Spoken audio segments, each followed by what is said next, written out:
Excellent. Thank you so much for being here. This panel, we're going to talk. I'm Vicki Nauman, and I run a consultancy called Cross Border Works. And today we're going to talk about creator economy and some of the challenges that we're all facing as all these new technologies are coming and what those opportunities are. But I have to say that it's so great to be here at California, where we not only have all the startups and the innovators, but we also have PROs, and we have labels, and we have publishers. We have people representing every side of the industry. And ultimately, we have to have that. All parties have to be at the table. So maybe what we'll do first is do some introductions, and then we'll get into the discussion. So Anne, why don't you start? Hey guys, well thanks for having me on this panel last minute. It's a pleasure. Yeah, my name is Anne McKinnon. I'm co-founder and CEO of Wristband, which is a metaverse platform. So it's this vibrant city you can walk through and discover new experiences, anything from NFT art to musicians to quests to games, hang out with your friends. We're really looking at how can independent artists sustain their career in the metaverse and perform an incredible platform designed for creators. And not just looking at musicians, but also multimedia artists and the younger generation that is growing up on these platforms where it's organic for them to socialize and meet friends and live their lives and work all online. And looking at what that future is in these virtual worlds we can interact. And that is Wristband. And yeah, I'm co-founder with Roman, who is also a brilliant artist. Well, yeah, I'm a musician and launched Wristband with Anne because we realized as a group that had signed a record deal and signed a publishing deal and then a management deal and then a booking agent deal that all these things were wonderful, but then there was this exciting new world exploding and none of the people I've just mentioned had any idea of what to do with it, and that there was this enormous gap between the incredible things that are happening in the gaming industry, the amazing things that are happening in the music industry if you have serious budgets like the Ariana Grande show, the stuff happening with Travis Scott, but then there was an enormous disconnect where potentially millions of artists and small venues were struggling, and rather than this being an amazing tool for huge artists to do incredible stuff, that it could be an amazing tool to finally allow small venues, touring circuits, and artists to explore and share their music. Hi everyone, I'm Perrine Guillaumard. I work at Warner Music France. I'm in charge of business development and innovation. So basically we have a team that can develop things internally, and we feel lucky to have that and to be able to serve the label. Whether an artist has a great idea and we can make it happen, or to help them and try to brainstorm with them. And business development is really cool at the moment because, as you may have seen, Warner Music Group is very hands-on with all kinds of innovation, from AR to VR to audio and to Web3 very much. And so we are lucky at the same time to try to identify the right partners locally to help our artists and to work with the global teams and to make sure that our local artists can benefit from the global deals. Hello everyone. So first of all, thanks to California for welcoming us. It's a really great place, amazing office here. My name is Julian. I'm working for SESEM, but it's more than 2 decades I'm working in the music industry, focusing on digital, from the recording to the DSP side and now the author rights. And basically why we are here and that we do consider at SESEM that we need to embrace from the early beginning everything related to those new technology, innovation, NFT, metaverse. The idea is to be really supportive to all those kind of initiatives launched by such kind of startup and many other. And we are here also to try to do educational and make sure that at some point a fair value remain for all the creators which could be involved. That's great. So for the first topic, and we're just going to have a conversation here with all of you. A lot of the models that are coming around are both new technologies, they're new business models, they're different than what we know now in Web 2. What are you seeing, and how are you coping when I'll first throw this to the two of you because you're probably on the receiving end of nonstop startup pitches. How are you really coping with all of this new information that's coming at you? First, we try to swim and breathe and to understand what it is all about. And then, kind of, as you see a lot of startups and new models, you see that there are trends, and then after talking and seeing a lot of contracts and business model, you learn and you get educated. I would say the education is not only on the BD side, but it's mostly on the legal side. It took months for everyone to make sure that we had everything in place to set up every deal and partnership right, to make sure that our artists would benefit from it.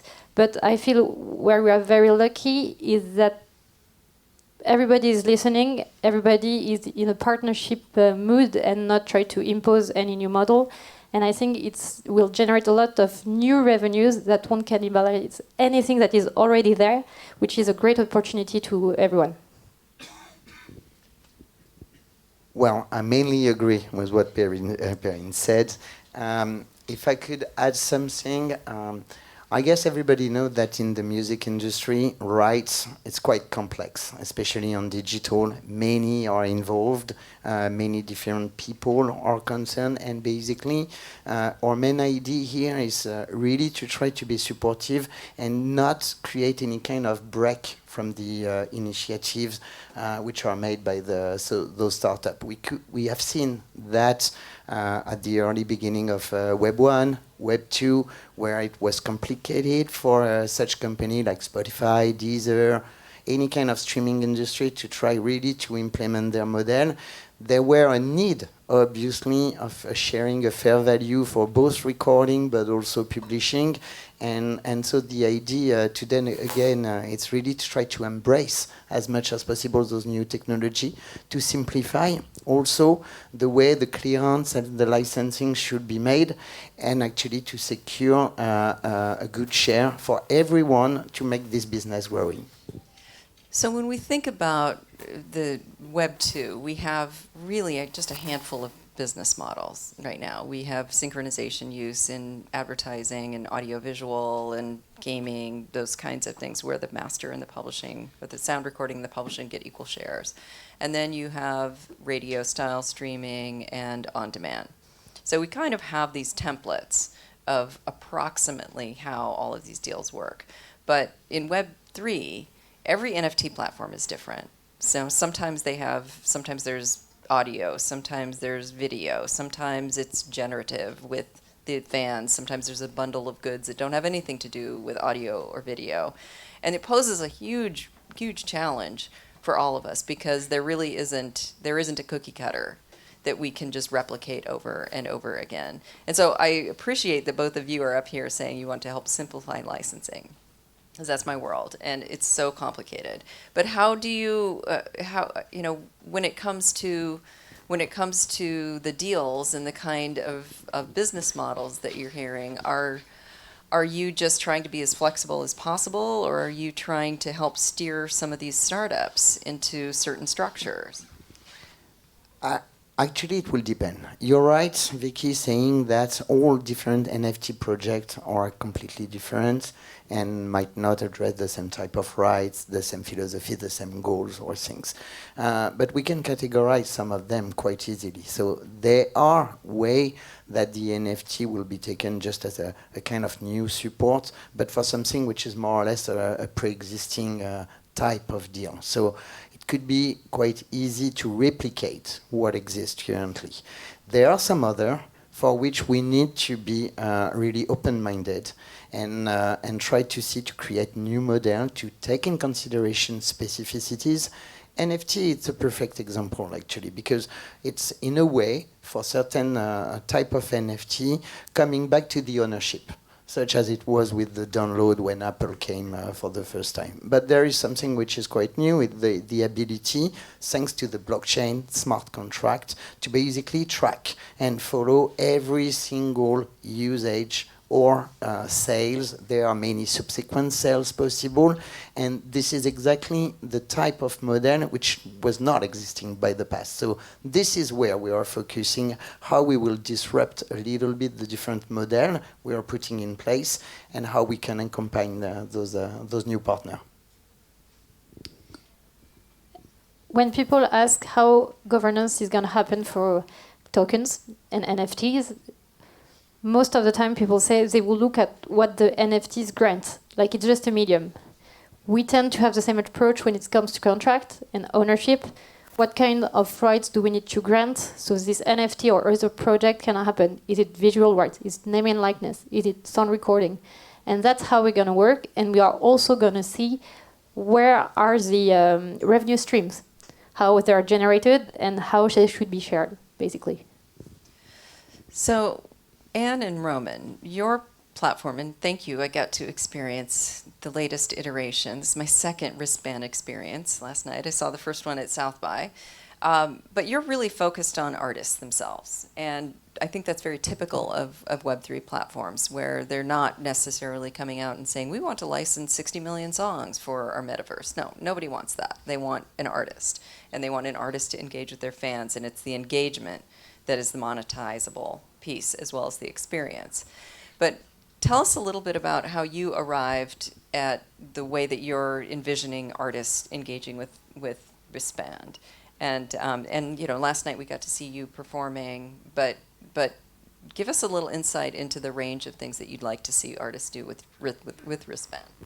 Well, to those of you who don't know, so the project itself is to do with bringing in game engines and Web3 methodology into a live concert. And wristband itself, you can go and attend concerts virtually, but not just watching a 2D experience. And one of the things that has, and the question about artists and artist-led, is that really all these technologies are amazing and they can do incredible things.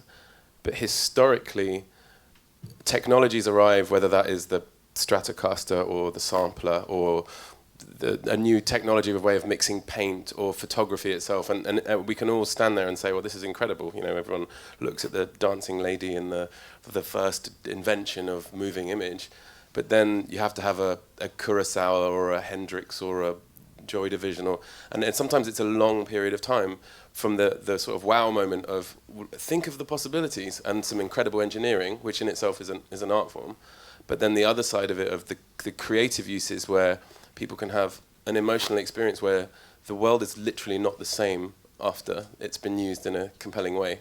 So I guess, and this is, you know, in a way we're all doing it in the different ways, is what is the sort of toolkit that we need to lay out so that someone who's maybe 11 now, who's not even made a note of music and won't for the next 3 years, that when they do, they're using a completely different palette to anyone that's come before them, and therefore can express something new. So I think that's what guides. We don't know where this is going to go, so all we can take is the kind of look at a compass and say, I guess it's that way. Yeah. Well, yeah, you're mentioning a lot of Web3 platforms are looking at creators. But one thing you said this morning on our panel earlier actually really kind of strikes me as like really interesting, which is with Beat Saber, people are paying for packs, but it's so hard to get people to pay to download a track. That's because they're buying an experience. And like one thing we see with like, you know, OpenSea or Rarible or Super Rare, any of these big NFT creator platforms, is that it's so hard to get noticed. It's just another Spotify where you're out there with probably more than 80,000 JPEGs a day. And when you go into a platform like Wristband, our goal is that you're bringing back the organic discovery, bringing back that social experience, which is about hanging out with your friends. It's about going somewhere new and creating memories. And as soon as you tap into memories and experience, that's something that creates value. And that taps into, okay, you want to buy that shirt because you had a great time, because you remembered that experience, and you want to go back and wear that shirt because you're proud you were there for that artist in the their first show. And I think once you get that experience cycle created, there's a huge demand for this untapped creator economy and ownership economy in Web3. And when we look at other examples out there, like Fortnite is such a great example with Ariana Grande, Travis Scott, Marshmello, that isn't really the creator economy, because those are marketing showcases that money's being spent on that. But who knows how much is actually being earned? I mean, the artist is making revenue from the digital goods, but you know, it takes 6 months with a team of 100 and costs probably, you know, 10, 20 million just from the headcount to make. So I don't think that is the creator economy, and neither is OpenSea or Super Rare or Rarible. We really are missing this market niche of where can you go to discover great content. That's not Decentraland, it's not the Sandbox. And that's where Wristband is really looking to serve artists. I've got something quickly to add to that, if you don't mind, which is, isn't it interesting that we're talking about all these things which are working in the new Web3 economy, one of them being that it's experience-driven, that people love going to somewhere, like you said, the Beat Saber thing works because people, they don't want to buy a back catalogue of an entire, all of like Metallica's back catalogue, but they want to buy a pack because it's in this new ecosystem, because it's an experience. And music as an experience is something that predates the sort of IP laws and the technology that is recording. So in a weird way, we're kind of going back to the essence of what music is, even though we're using this futuristic, almost potentially dystopian technology to do it. I agree, and when you look at the history of how we arrived at the models that we have now, when piracy was running rampant in the industry in the early 2000s, there was this, it's like, what are we going to do to migrate people from piracy into legal models? And the $9.99 price point came out of years of all of these discussions. And we found that there were people like me, and probably most of you in the room, that if you're old enough to remember the days when you'd go to a record store, there were many of us that would spend $100 a month on records. But the average person bought one CD a year and listened to radio. So the on-demand streaming model was really a bargain for all of us who used to spend $100 a month, but it was expensive for people who only spent $10 a year. But in the process of creating this model where we've migrated everyone into this idea that for $10 a month you get all the music that's ever been created, we lopped off the top of the pyramid. Those high-value goods and those people that are willing to spend more. The only real way that they're doing that is in live music right now, and I believe that that is where the Web3 opportunities are going to be landing, is that they're going to be high-value goods, there's scarcity built in, and there's a relationship between the artist and the fan, and that is what people want more than anything. And it's unclear to me how much music is going to always be the center of every Web3 experience. I think a lot of it is around the relationship. But these things are largely being artist-led right now, and I want to ask both of you, if you're getting inquiries from your artists who are coming to you and saying, I want to do this, I want to be in the Sandbox, I want to be in Roblox, I want to be in this game, and how that must be a big shift from just hearing from the platforms that want to license your catalogs. So we have artists that ask every day, and they come to us, even classical music artists said, I want to do an NFT. I said, great, why? Apart from the buzzword, we are just trying to say that these are great tools, again, a great way to build a community.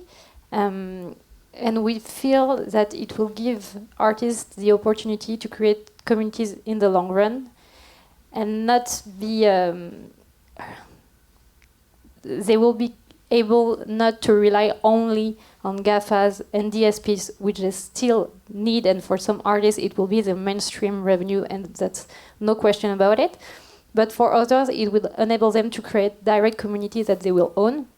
And for me, the creator economy is, yes, the artist, but the community itself. And although I really like what you guys are doing, and your approach is very unique, I think metaverse like the Sandbox or Roblox are really great for communities rather than artists, because it empowers the community to create things around the artist which they like and to own it, which I think is very interesting. And also, I think this is why we need to work closely with different right holders to make sure that every artist gets a fair value on what is created by the community. But we have a lot of artists who ask what to do, but they are most likely a bit lost because there is a lot of noise at the moment. So we are trying to define the strategy on what they want to do. We want to make sure the artist is ready to get on board. He's ready to fail because it's a new land there. And it's not because you fail that it won't be a success in the end and you won't achieve what you want, but you have to accept that it's still new ventures. And then it can come from free NFTs when you attend a gig, like POAP does, for instance, is Proof Attendance Protocol, which we find really interesting. You go to a concert, to an exhibition, and then you can scan their code saying, I was there, and I'm the only one with this NFT to show I was there at that time. We feel it's very empowering, and that can be used in the long run. we feel that we can do a lot of stuff with NFTs, whether it includes audio or not. We don't necessarily only like the speculative part, and we are very happy that the market is crashing because it would clear everything, and I think it would help artists understand that it's not the El Dorado, it's not the gold rush, and you have to build things in the long run that has value for the artist and value for the community.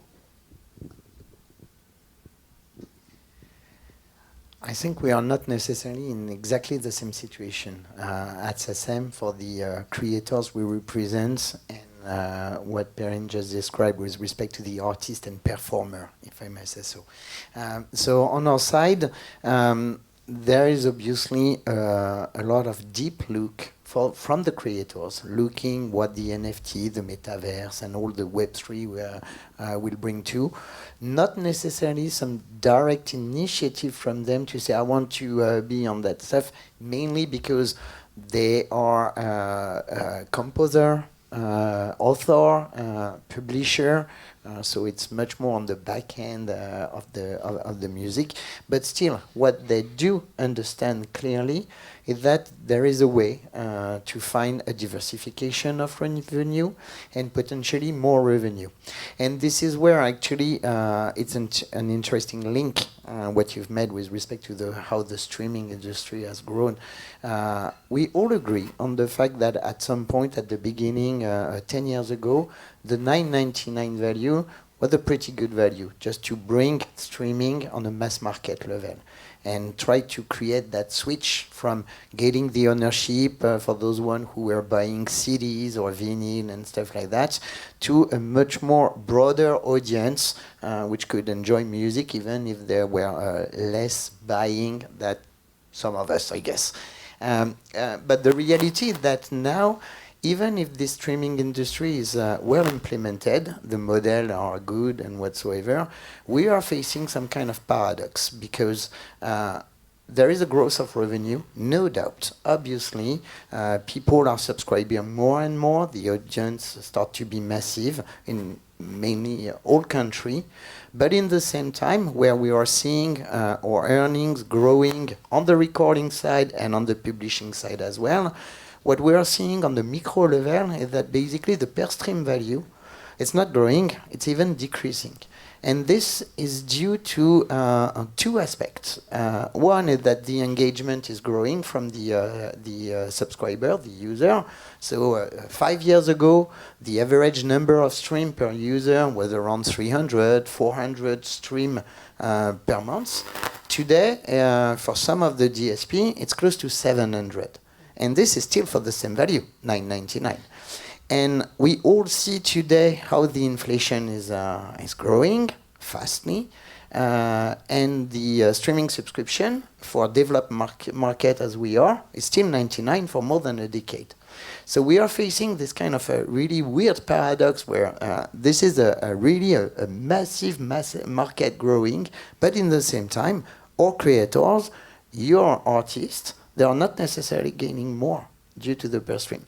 So making the link then to Web3, Metaverse, NFT, what we are looking to address here is to readdress the fair share of the value. And we do hope as much as possible that this new market, this new opportunity will create a bigger pie for everyone.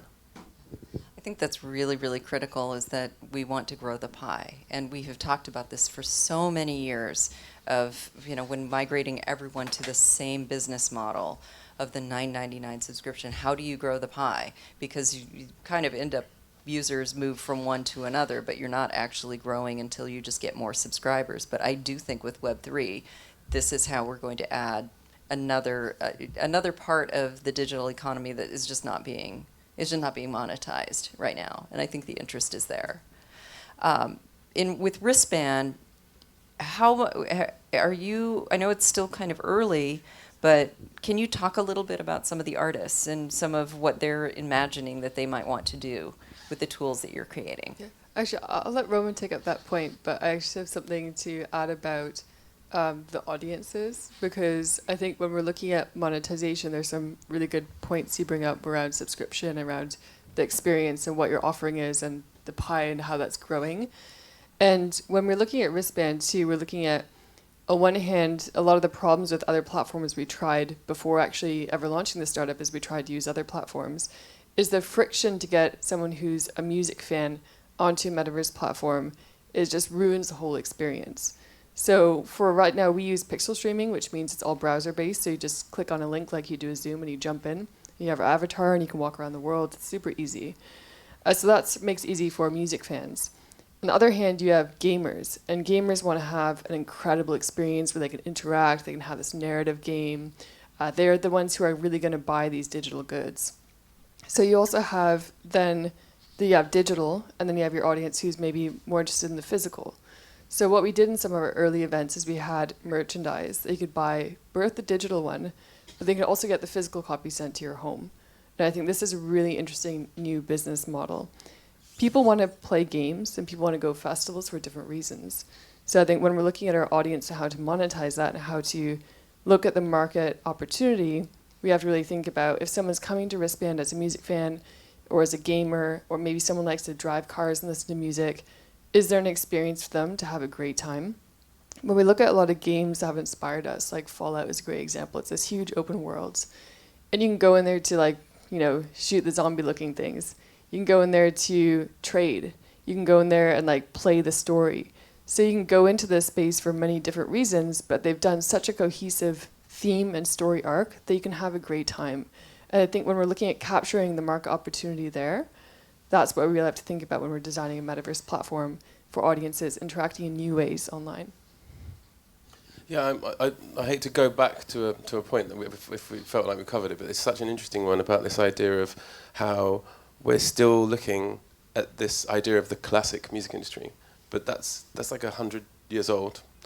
And it's down to, and we mentioned a little bit of this yesterday, it's down to IP laws, it's down to the fact that you used to print music onto a piece of plastic and then you could sell it to a bloke who would then buy it and then they'd make 1,000 of them and someone would buy a jet. But don't forget about the piano roll. The piano roll, exactly. And it was important because exactly the same thing happened. Technology arrived and musicians were like, well, I'm a musician, I go and play places. This is going to ruin my industry. And they're like, oh, it's fine, we've got this thing to publish. Oh, it's just all right, we'll sort this out.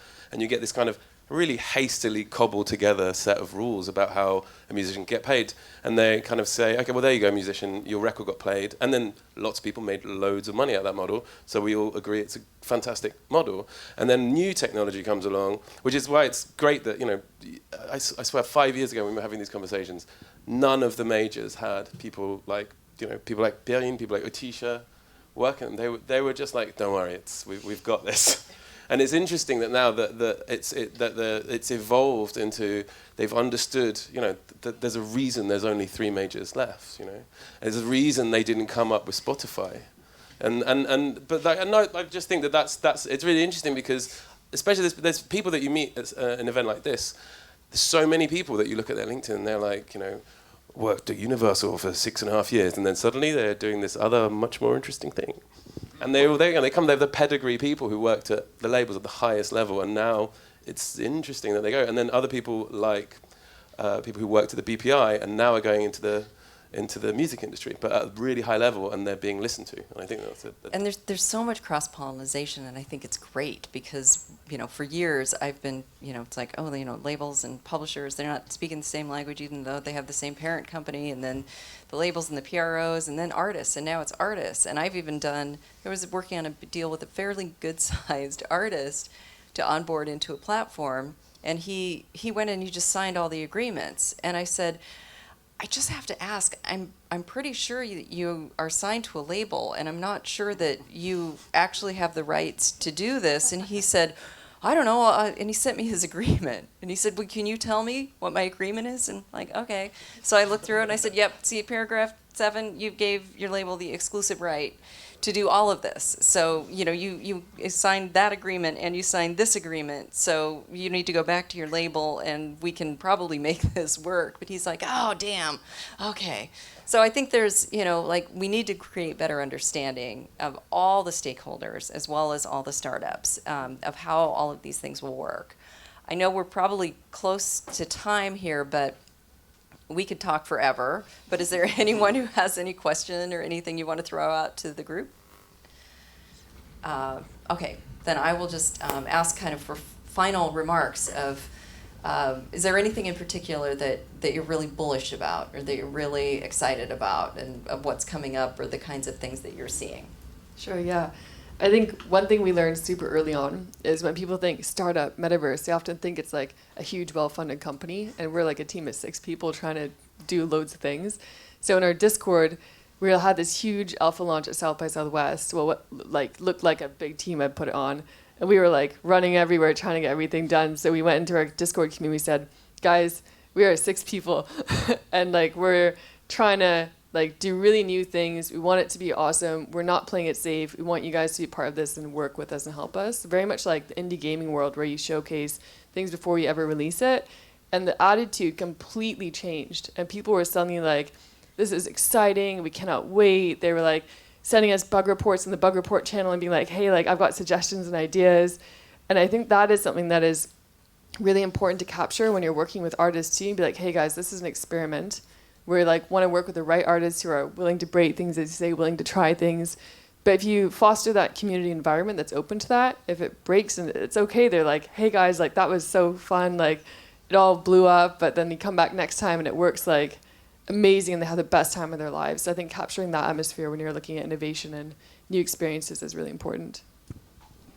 I think my last point would be about the fact that we talk about this new structure where we'd worked out you make a song and then your manager says, "You've made a song, well done," and then they go, "We should speak to this lawyer," and the lawyer says, "That song is worth this much, we can sell it to these people," and you speak to the other people and they're like, "We'll buy that song." And all of this thing is, as I said before, like a construct of the last 100 years. And I kind of think there's this beautiful irony to the fact that the patron system goes back to like 16th century Florence. Like you wouldn't paint the Sistine Chapel because you're like, okay, wait a second, so each paint stroke is 6p if I get everyone to put... You just have one person who's got a shitload of money who goes, paint this Sistine Chapel, and then for generations we can look at this absolute masterpiece. And even though the copyright law system, the IP law, was the best thing we could possibly have, and it works really well, or as best as it can, I love the idea that as musicians, you don't have to be, well, I don't know, I did that hi-hat on that track, so that's technically 3%. You just go, too, everyone have the music, everyone share it, and then 10 people will buy the NFTs and I'll pay my rent. I'm excited that we're not in the world we used to be, where, as you mentioned, we didn't know anything about anything. So first, this is exciting for me in my job. But I'm excited for artists because I think no matter the size of their audience or community, they will be able, as you just mentioned, to benefit from this new technology and perhaps need fewer audiences to live of their creation, which is kind of exciting, and I hope that's what will be happening. I think we are today at a disruptive point and things will change, and basically rights will remain compulsory, we know that, but it should not be a challenge. And so we should all together make it as simple as possible to make sure that this new world will grow properly and for everybody. Thank you so much, and please a round of applause for the panelists.